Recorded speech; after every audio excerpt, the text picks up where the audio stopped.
tika Bongola Ibosalo pango na yo bongisa mama Bongola Jabal Kisendo la charte Kakat beaucoup de gens déjà alors Nami pesa moi 10 minutes chaque fois sur une assise musala sur une longwa moi 10 minutes na tangi moi avec les moko alors les lots na parcourir kaka règle ya souhait cadeau na si bon na ba highlights ngai ngana ba technique ka ya kutanga tuloba kitoko toko sola lolenge ya kotombola lombango na yo ya kutanga buku alors souhait cadeau ezali na ba 4 points oyo intéressant dans la lecture yango alors moko ezali répondre tout de suite aux messages aux lettres qu'on reçoit et aux avant d'excuses pour ngai vraiment ezali vraiment remarque par rapport à Moussala mawe psycho vraiment donc après avoir sous mawe ti na ba extra et cause après me sortir un message na bité na répondre à sur une bimia mettons na bimia na kembango parking au côté sous mawe te na répondre à ta donc voilà mais alors que ils allaient vraiment à manière madame te ce que nous na comédie au message à tous oui tant à répondre au RONAT ndeka to sola kit attends attends vous me la texte ok désolé nazaki na mawe yango ezandeni voilà ezaki point ya liboso et puis point mi baleza ne pas oublier de souhaiter les anniversaires si vous les connaissez la CPL vraiment si vous les connaissez parce que bah habitude il y a anniversaire ils aura vraiment il y a mingi approche tout ça kana bango anniversaire à battre vraiment na koki ko na koze la notification te na ko calculer te so e komi na oyiba moi que le 10 novembre le 10 novembre bazala ba nuit balé so ya yo moko le qui le premier c'est tout ça qui est toujours en connexion voilà et puis par rapport il y a mur il y a balabala il y a Facebook ndé komi bon anniversaire à moi-même na se plein la poste na yo na la mukina une année de plus ils arrivent à makitoko mais ils allient souhait moko ils allient vraiment intime ce que vivre mon anniversaire il y a mon niveau na yo ya ndeko na yo kozangisa te vraiment ko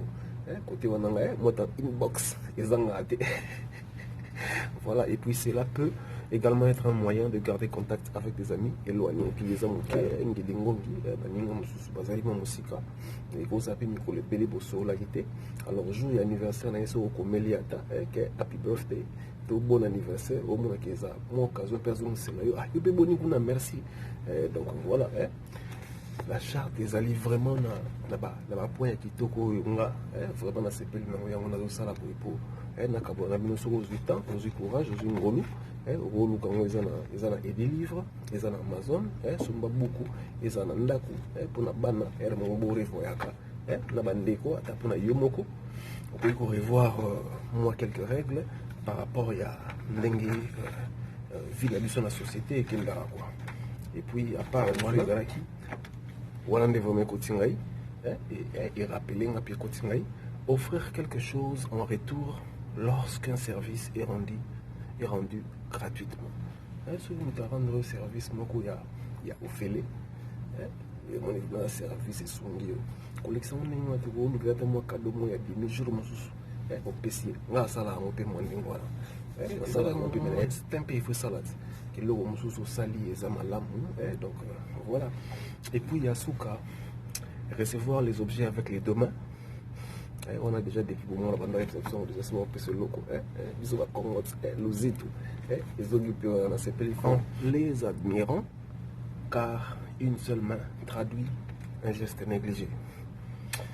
Quand un geste négligé, maman canisson les activités dans les instincts, mais bisous aujourd'hui, on a beaucoup mis balai, aux autres admirer le rond bapesio,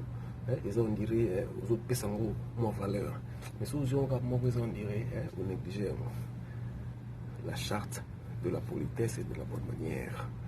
la charte de la politesse et de bonne manière. Beaucoup il y a beaucoup aussi paye à bisaïl madame. Chris Jabal Kisendo, kiss. Donc, comment va livrer belé? Vous comprenez? Alors, bapoint ekolanda malema veut dire mois nyonso ya novembre ekozala kaka mpona la charte tokolemba te tokoyekola tokolemba te tokoyekola mpo tosala mosala mawe koyeba tiki yo kiliba biso. Le Congo subit une forte dictature de l'immoralité, de la dépravation de mœurs, du libre arbitre, de l'injustice, accompagnée de réactions saignantes comme Sia Biaya, Yokatini, Yokomozambokoli. Ni la corruption et l'impunité, plus de place pour des farceurs, de forceurs et de fraudeurs. Congolais, réveillons-nous, travaillons dans la vérité, l'honnêteté pour l'amour de la patrie. Vive la République démocratique du Congo! Nakini soki mule beti makoma kofukola nde badal Momana biso kobwaka salite partout na nzela Mabe ekoma malamu mama Malamu ekoma mabe yoyoyo Soki opekisi ya lobinosia Okobongisa moko yo te Tonjerika fundi Konsama nataka bakinoa Bakinoa Somona te Kinshasa komi funu Soki biso tosalite Tokomi masalite Tana changu tosalite Tokomi masalite Mokamba tosalite Tokomi masalite Saloko alinga musala